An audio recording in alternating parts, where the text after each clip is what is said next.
we are not getting someone, it's hard to leave.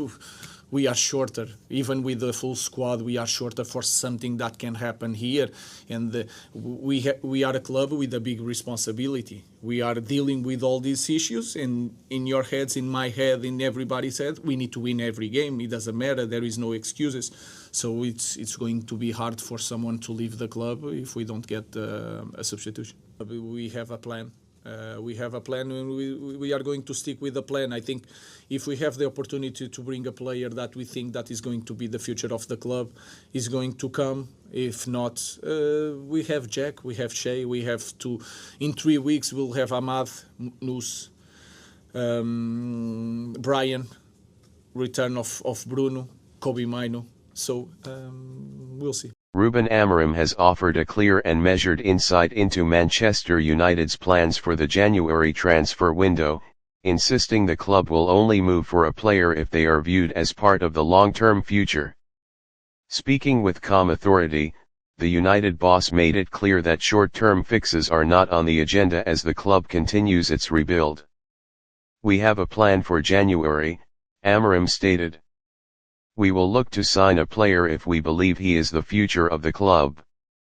Those words underline a shift in recruitment strategy at Old Trafford, one focused more on sustainability and identity rather than panic buys. Manchester United's recent history in the transfer market has been criticized for a lack of direction, but Amorim's comments suggest a more disciplined approach is now being enforced. Every potential signing will be evaluated not just on immediate impact, but on how they fit into the club's long-term vision. The January window is often a difficult period to find top-quality players, and Amorim acknowledged this reality. However, he stressed that the club will not compromise its standards simply to add numbers to the squad. Behind the scenes, United's recruitment team is believed to be working closely with Amorim to identify profiles that match his tactical philosophy. Versatility, mentality, and adaptability to high-intensity football are understood to be key requirements. While fans are eager for reinforcements, Amorim urged patience, suggesting that stability and internal development are just as important as new arrivals. He hinted that opportunities could also emerge for young players already at the club. Alongside transfer talk, Amorim provided a positive update on Bruno Fernandes, whose absence has been keenly felt in recent weeks. The United captain has been sidelined with injury, disrupting the team's rhythm and creativity.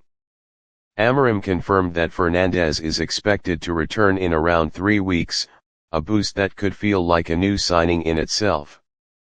His leadership and influence remain central to United's ambitions for the second half of the season. Bruno's return is expected to restore balance in midfield, offering goals, assists, and a relentless competitive edge. Amorim praised the midfielder's professionalism during his recovery, noting his determination to return stronger. In Fernandes' absence, United have struggled for consistency in the final third, highlighting just how vital he is to the system Amorim wants to build. His comeback could significantly reduce the need for an immediate January attacking signing. Amorim also spoke about managing player workloads, making it clear that Fernandes will not be rushed back before he is fully ready.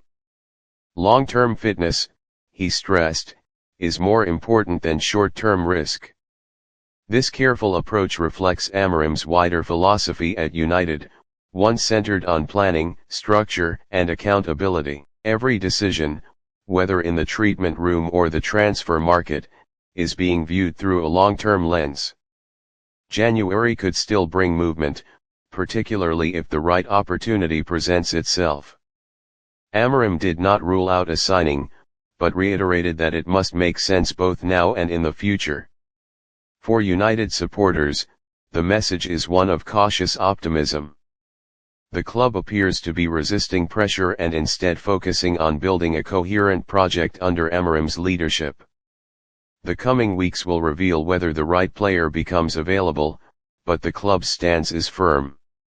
Manchester United will only act if the deal strengthens the foundation they are trying to build. With Bruno Fernandes edging closer to a return and a clear transfer strategy in place, United enter the new year with renewed focus.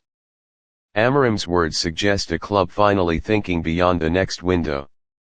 If Manchester United are to return to the very top, it will be through smart planning rather than impulse. January, under Amorim, looks set to be about purpose, not panic.